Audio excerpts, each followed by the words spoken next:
One at the cost of someone's life.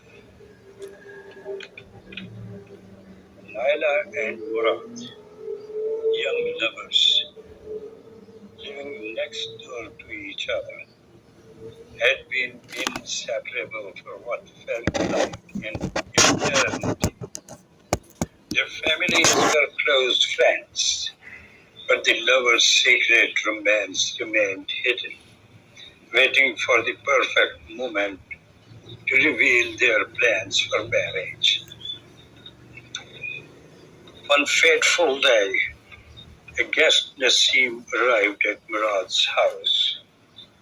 Naila called, her heart racing with excitement, expecting to speak to her beloved. But instead, Nasim answered. Naila asked to speak to Murad, and Nasim's response would change everything. He's terribly busy. His marriage is in process.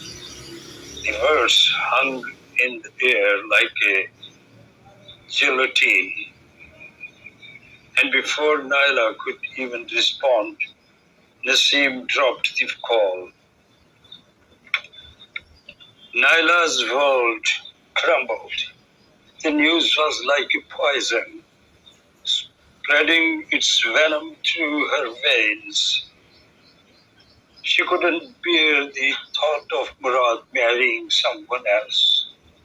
The shock, the pain, and the heartbreak proved too much for her fragile heart to handle. Naila's life slipped away, a tragic victim of deadly lie. The devastating news spread like wildfire, leaving Murad and their families shattered. Murad was stunned, having no idea what had transpired. He had never planned to marry anyone else, and his love for Naila remained strong. The incident served as a harsh reminder of the power of words and the importance of truth in our interactions. The way it is.